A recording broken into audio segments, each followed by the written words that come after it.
guerreira, tudo bom? Espero que sim. E também espero que vocês tenham gostado da última aula. Bom, essa aula nós vamos dar continuidade ao assunto de termometria. Nós vamos trabalhar calorimetria, exclusivamente a parte de calor sensível e calor latente e suas relações.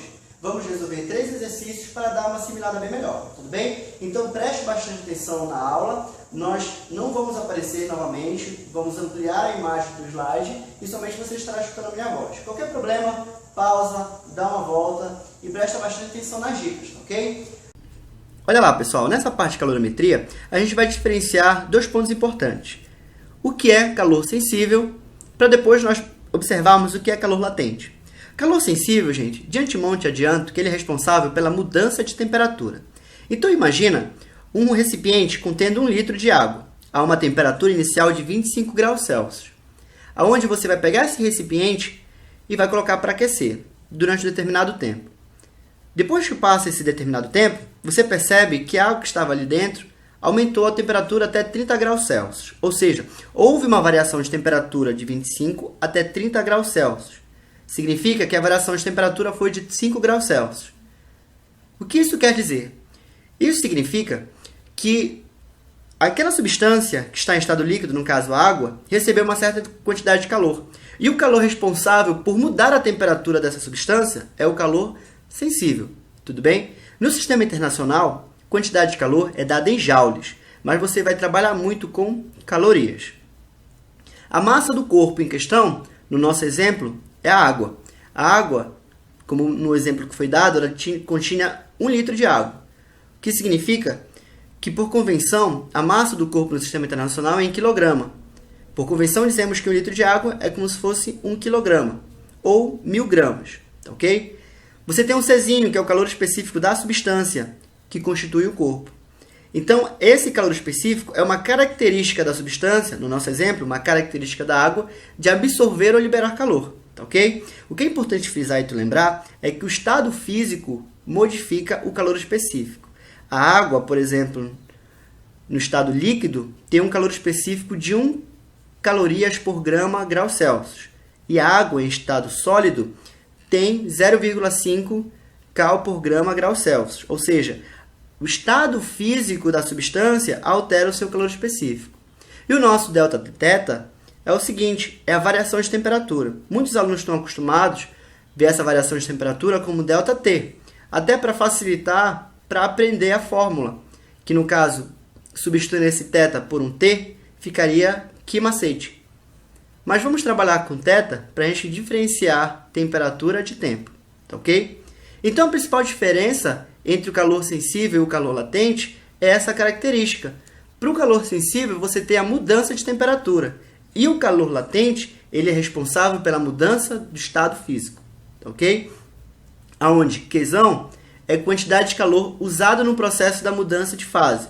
O que significa isso, Denis? Vamos supor agora que tu tens um cubo de gelo em estado sólido.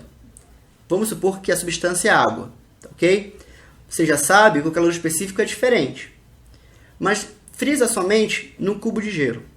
Inicialmente, ele está a menos 10 graus Celsius. Você coloca esse cubo de gelo para aquecer e essa temperatura dele começa a variar até ele chegar a 0 graus Celsius. A água, gente, a 0 graus Celsius é o nosso ponto de fusão, ok? O nosso cubo vai começar a derreter, ou seja, uma parte que está sólida vai começar a derreter e vai se transformar em líquido. O que significa é que você está tendo uma mudança de fase nesse processo, ou seja, um calor latente. Como você tem a água que estava em estado sólido indo para estado líquido, a gente chama de calor latente de fusão, que é uma característica que você sabe disso no diagrama de fases que nós vamos falar daqui a pouco. Então você teve uma mudança de fase, ou seja, você teve uma mudança de estado físico, parte sólido e outra parte líquida. O calor responsável por essa mudança de estado físico é o nosso calor latente, onde Qzão é a quantidade de calor usada no processo de mudança de fase, que no sistema internacional é em joules, ou costumeiramente trabalhamos em calorias.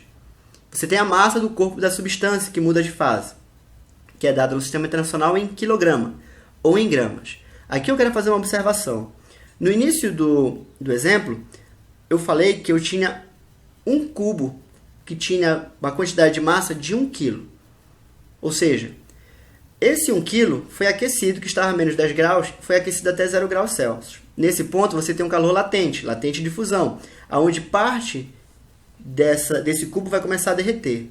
Então, tu imagina que somente desse 1 kg de água em estado sólido, desse cubo de gelo, somente 100 gramas foi derretida, ou seja, mudou para o estado líquido. Significa que na hora que você for encontrar o calor latente e você utilizar a fórmula, a massa do corpo da substância que você vai colocar é justamente somente os 100 gramas, porque somente ela que sofreu o quê? A mudança do estado físico. Então, presta bastante atenção nesse processo.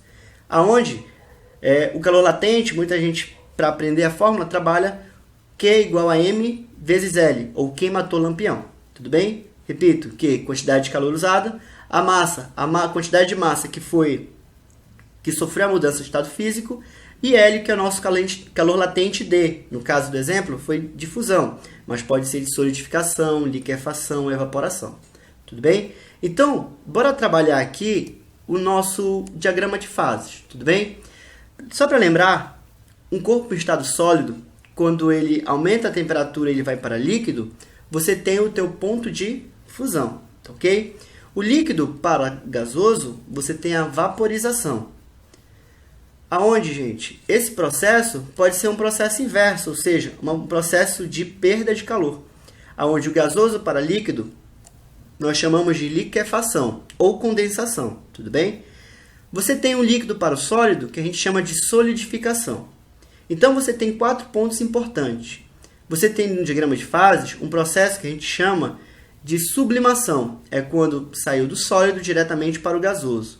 E o processo inverso de gasoso para sólido, nós também chamamos de sublimação. É importante você sempre lembrar esse diagrama de fases, tá ok?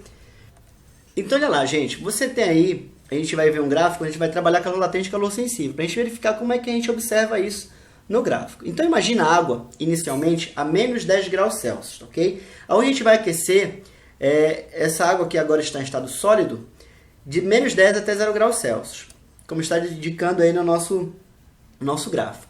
Durante esse processo, houve a mudança de quê? De temperatura. Então, nesse ponto, nós temos o calor sensível, tá bom? Quando chega a 0 graus Celsius, a pressão normal, a gente percebe que a temperatura não vai variar. Ou seja, é no ponto de fusão da água que vai ocorrer a mudança do estado sólido para o estado líquido.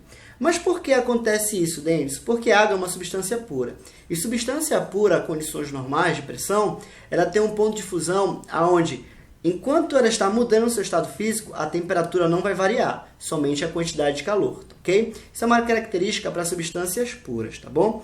Quando a gente observa a água em estado líquido, ela está ali, dentro de laboratório, a gente observa que é naquela faixa de 4 graus Celsius, tá bom? Mas aqui para o nosso gráfico, apenas olha para ele. Quando a água se transformou totalmente líquida, a gente continua aquecendo ela, tá bom? Até chegar a 100 graus Celsius. 100 graus Celsius é um outro ponto de latência da água, para o nosso líquido. A água a 100 graus Celsius ela começa a evaporar, ou seja, você tem a latência de vaporização, tá ok? Tu percebes que durante a fusão e a vaporização, essa mudança de estado físico ela não ocorre de uma hora para a outra, é um processo gradativo, tá ok? Então, durante essa vaporização, parte desse líquido vai se transformando em gás, até que o total desse líquido seja transformado no estado gasoso, que está sendo representado aqui, que está acima de 100 graus Celsius, tá bom? Isso é um exemplo para o líquido água, que é uma substância pura. Mas não te esquece que para substâncias puras, durante a mudança de fase, a pressão constante, a temperatura sempre vai permanecer a mesma durante todo o processo, como a gente viu no processo de fusão e de vaporização. E cada substância muda de fase a uma determinada temperatura. E para a mesma temperatura, para a mesma substância, a fusão e a vaporização ocorrem em temperaturas o quê? Diferentes, tá ok? Então, tu percebe que para a fusão, para a água, você tem uma temperatura. Para a vaporização, você já vai ter uma outra temperatura, tá ok? Então, olha lá, gente. A gente vai trabalhar uma questão do Enem 2009. Eu não vou ler ela, porque ela é uma questão muito extensa e a gente vai gastar bastante tempo. Então, você dá um pause no vídeo e dá uma lida, tá ok? A gente vai trabalhar logo a resolução dela. Então, é só pausar, dar uma lida e ir direto para a resolução, tá bom? É o seguinte, ele te falou algumas informações, esses dados são importantes. Ele falou que a massa é dada em 1 tonelada. 1 tonelada é igual a 1000 quilos. ou na potência de 10, 10 a terceira quilograma. Aonde ele te falou que o calor específico, ele te deu o calor específico tanto em calorias quanto em joules. Como a gente vai trabalhar a massa em quilo, a gente vai perceber o quê? Que a quantidade de calor do calor específico vai ter que ser trabalhada em joules também, tá bom? Então fica 4.200 joules. Isso ele já te deu na questão. Ele falou que a variação de temperatura, que ele quer que a água seja aquecida de 20 graus Celsius até 100 graus Celsius, a gente vai ter uma variação de 80 graus Celsius, ok? Ele só quer saber o quê? A água em aquecimento, ou seja, durante essa mudança de temperatura e não de estado físico. Então, olha lá, a gente falou que esse aquecimento vai ter um tempo de 1 hora, ou 3.600 segundos. Onde a gente deu uma relação que a cada 800 watts você vai ter 1 metro quadrado daquela placa, tá bom? E ele quer saber o comprimento total da placa, tá bom? Então, olha lá, a gente fez um desenho aqui dessa placa, onde no texto ele te falou que o comprimento é L e a largura 6 metros, tudo bem? Então, olha lá, a cada 1 metro quadrado nessa placa, você tem uma potência de 800 watts. Porém, você não sabe o tamanho todo dessa placa, o tamanho total dessa placa. Mas você pode encontrar a quantidade total da potência, tá bom? Então, a gente vai encontrar primeiramente a potência total aí dentro dessa placa toda, para depois a gente encontrar somente esse comprimento L, tá bom? Então, como a gente vai fazer? A gente sabe que área é igual a largura versus comprimento. Então, tu tem uma largura de 6 metros, você vai ter um comprimento L, então vai ficar 6L. E você vai verificar isso na resolução da questão. Onde você vai ter aqui, ó, potência, gente, é energia sobre o tempo. E energia é uma forma de quê? Calor, perdão, o calor é uma forma de energia. Então, tu tem um calor sensível. Por que o calor sensível? Porque é somente uma mudança de temperatura. Então, onde tiver energia, a gente vai substituir o calor sensível, que é o nosso quimacete, pelo tempo. Então, olha lá, a gente sabe que a massa é 10 a terceira, o calor específico da água, no caso, 4.200 joules, e a variação de temperatura, 80 graus Celsius, por 3.600 segundos, que no caso é o nosso tempo. Tu percebes, pessoal, que isso aí está totalmente no sistema internacional. Massa em quilograma, calor específico em joules, temperatura em graus Celsius, tempo em segundos. Por quê? Porque o nosso comprimento vai ser dado em metros, tá ok? Então, metros no sistema internacional. Então, todas as unidades tu vai ter que ser obrigado a trabalhar no sistema internacional. Fazendo a nossa conta, a nossa potência vai ficar dessa forma. 336 vezes 10 a sexta joules por 3.600 segundos. Você, fazendo a sua continha lá, vai dar 9,3 vezes 10 a quarta watts. Por quê? Joules por segundos é a mesma coisa que watts, tá ok? E watts é a tua unidade de potência. Agora, gente, a gente vai pegar a formulação que ele te deu. Se 800 watts é a cada 1 metro quadrado, ou seja, naquela placa, 1 metro quadrado daquela placa, você vai garantir uma potência de 800 watts. Se a placa toda vai te garantir uma potência de 9,3 vezes 10 a quarto watts, ele vai estar para quanto? Para x, que tu não sabes, ou seja, x metros quadrados. Mas tu sabes que essa área em metro quadrado é largura vezes comprimento. E a largura 6 vezes o comprimento L, que você vai querer encontrar. Quando você faz a regra de 3, você vai encontrar esse comprimento L a aproximadamente 19 metros. Na questão do Enem, a alternativa, no caso, era a letra A. Ele estava dando 15 e 21. Ou seja, era um valor aproximado. Que no caso, a alternativa será a nossa letra A. Passando para outra questão. Então, nesse exercício lá, gente, dá uma lida aí, dá uma pausa. Lê por você mesmo e tenta fazer ela aí, tá bom? Agora lá, se você acertou, bacana. Se você não acertou, presta bem atenção onde você errou, tá bom? Então, olha lá. O gráfico representa a temperatura de uma amostra de massa de 100 gramas de determinado metal, inicialmente sólido, em função da quantidade de calor por ela absorvida. Então, tu tem um metal lá, no caso em estado sólido, a uma temperatura que ele não te deu. Mas ele te falou o seguinte, que existe um ponto de 600 e 1200. E ele fala assim, pode-se afirmar que o calor latente tem fusão desse metal em calorias por grama de. Então, o ponto de fusão, gente, é nesse ponto de 600 calorias, tá ok? Que é o nosso primeiro ponto. Aonde, como ele está te falando que vai ter uma mudança de fase, e ele não te fala isso no texto da questão, ele está te falando isso pelo gráfico, tá bom? Então você vai utilizar somente quem? Como ele quer o calor latente, você somente vai usar o calor latente. Então você vai utilizar o queimator lampião. Aonde a quantidade de calor ele te deu no ponto de fusão, que é 600, e ele te deu a massa de 100 gramas. Ele quer saber o calor latente, ou seja, L. Quando a gente faz o arranjo dessa fórmula, fica latente é igual quantidade de calor sobre a massa, onde essa quantidade de calor no ponto de fusão é de 600 e a massa é de 100 gramas. Então, a latência no ponto de fusão é de quê? 6 calorias por grama, tá ok? É importante frisar que ele somente quer no ponto de fusão, tá bom? Ou seja, no primeiro ponto lá, que é nosso ponto onde está 600 calorias, tá ok?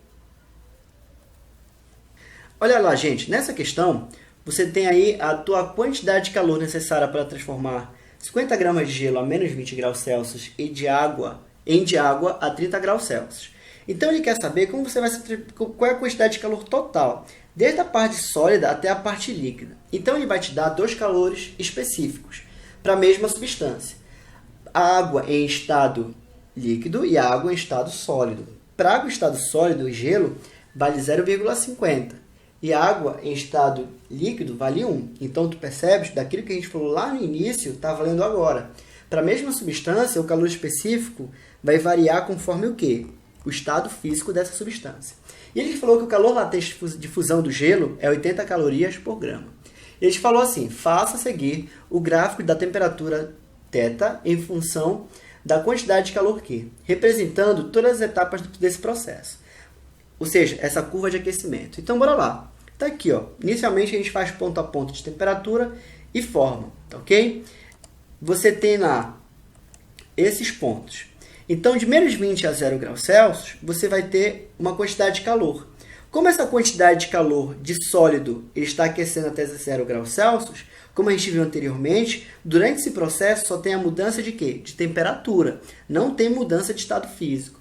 Então, nesse primeiro processo, a gente chama ele de Q1, tá bom? Como representado aqui. Então, tu tem QT, que é quantidade de calor total, igual a Q1. Esse Q1 é justamente quem? Menos 20 a 0 graus Celsius, que é o teu calor sensível. Aonde tu tens aqui, ó, na Q2, que é o processo do ponto de fusão de 0 graus Celsius, onde a temperatura permanece constante, você tem um Q2, onde você tem quem? O teu calor latente. E a partir lá, daquele ponto, daquela reta onde sai de 0 graus até 30 graus Celsius, você vai ter quem? A quantidade de calor sensível, ou seja, você vai ter uma mudança de temperatura. Então, você tem no primeiro ponto, Q1, o calor sensível de menos 20 a 0. Quando a temperatura permanece constante, você vai ter a latência, ou seja, a mudança de estado físico, ou seja, o teu calor latente. E no terceiro ponto, é de 0 graus até 30 graus Celsius, é o teu calor sensível novamente, porque só está tendo o quê? A mudança de temperatura, tá bom? Então, fica Q1, Q2 e Q3. Calor sensível mais latente mais sensível. Fazendo a substituição, fica dessa forma. Como a gente quer encontrar a quantidade total, você resolvendo, a primeira quantidade, ou seja, a primeira quantidade de calor, que é o valor de 500, é justamente a quantidade de calor do calor o quê? Sensível, do ponto de menos 20 a 0 graus Celsius. Mais 4.000. Esse 4.000 é a quantidade de calor o quê? Latente, ou seja, onde a temperatura não variou. E o 1.500 é a outra quantidade de calor sensível, onde foi a temperatura de 0 a 30 graus Celsius, ok? Que fica dessa forma bem aqui, ó. 500 mais 4.000 mais 1.500 é 6.000 calorias, tá ok? E nosso gráfico ficaria representado dessa forma, tá bom? Lembrando novamente, pessoal, estudem bastante, tá ok? Não esqueça, não perca o seu foco e bons estudos. Pois é, guerreiro, pois é, guerreira, acabou a aula por hoje. Que você tenha aprendido bastante, tá ok? Não esqueça de estudar cada vez mais. Se você ainda não for inscrito no nosso canal, entre no nosso canal no YouTube, seja nosso inscrito. Se você ainda não curtiu a página no Facebook, curta. E se você gostou do nosso vídeo, curta e compartilhe. Até a próxima.